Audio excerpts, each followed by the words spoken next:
back to Speak for Yourself, presented by Hyundai. Jason Whitlock, joined by LeVar Arrington. Eric Dickerson and TJ Houshmandzadeh are back. Let's return to Cleveland, where the Browns beat the Steelers for the first time in 5 years. But unfortunately, the win was marred by an ugly fight at the end of the game. The league acted swiftly, suspending Myles Garrett indefinitely. And perhaps the only positive thing to come out of the brawl was watching Baker Mayfield's immediate reaction to the incident with our very own Aaron Andrews. Take a listen.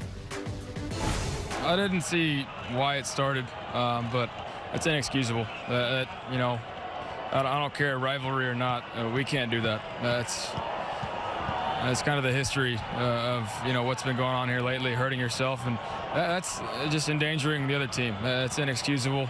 He knows that. I hope he does now. It's tough. We'll see. You know what? The reality is he's going to get suspended.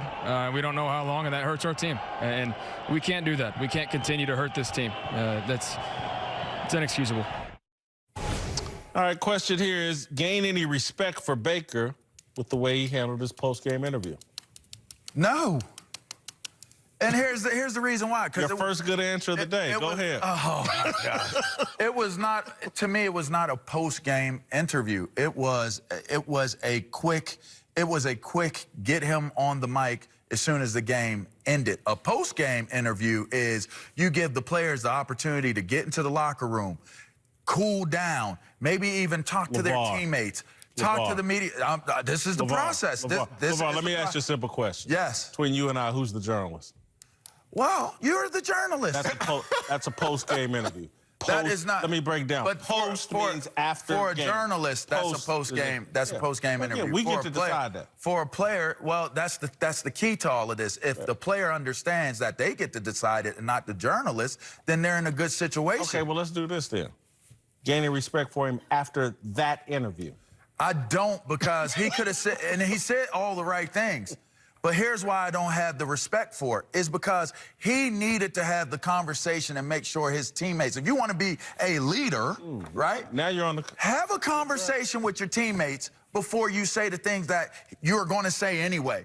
But the fact that he said it right after the game, not post-game interview style, but right after the game, it takes away the genuine and nature of what his messaging would have been.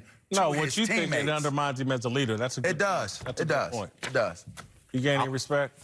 I'm with you, LeVar. I didn't gain respect for him. What he said was correct. It was correct.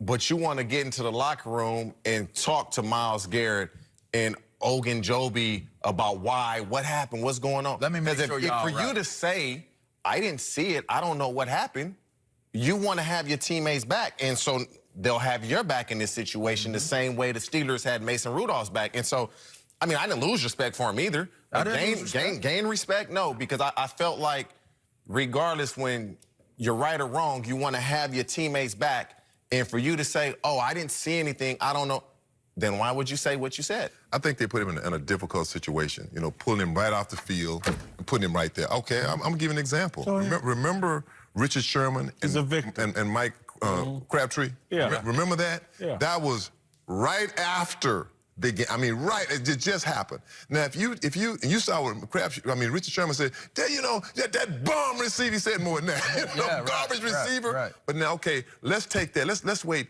10 minutes and talk to him. That would have come out different because now he had time to calm down. Yeah, Jason, if players were able to say right after the game, boy, the media would get some sound bites. You'd be like, whoa.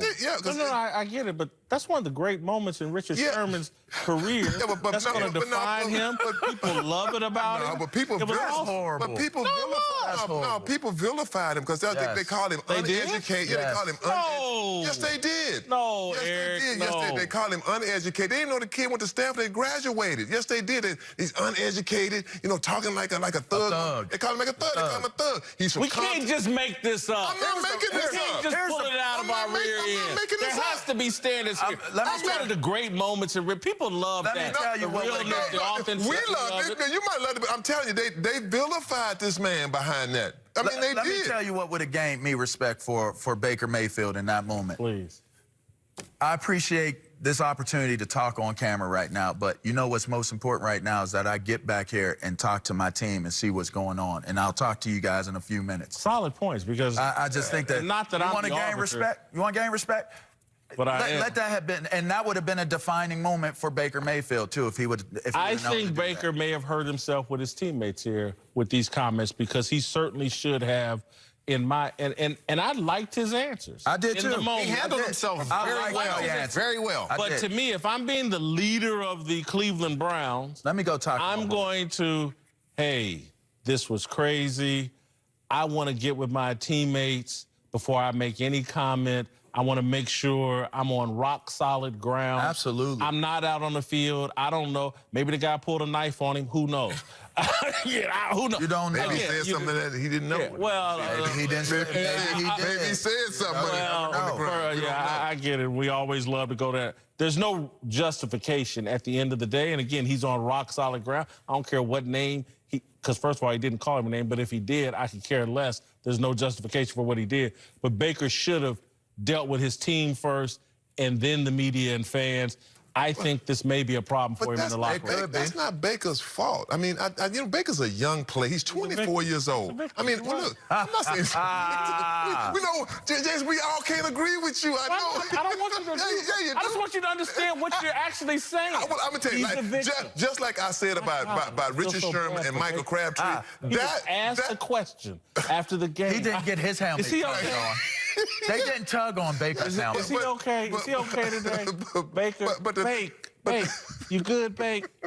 But he the asked thing a question after let me out the car, Bake. Yeah, I mean, I don't think he's a victim. He just let me out the car. He misplayed it. He just said, like, yeah, right. He should have said, "Let me get in the locker room and talk to my teammate." Yeah. He just answered a question. That, hey, right there, and right there. What he said, he was right. He was right. Right. But you want to have that conversation with your and team. could have said the exact same things he Once said. you go into the locker room, Freddie Kitchen will address it, and then Baker Mayfield. All right, we're going to go to break. I'm going to give these guys a chance before I ask them some more questions. I don't want to make any victims. Get the chalk out. Stay right where you are. In 15 minutes, we'll get to the biggest game of the weekend. Who makes the bigger MVP statement, Deshaun Watson or Lamar Jackson? But first, Colin Kaepernick has his big NFL workout.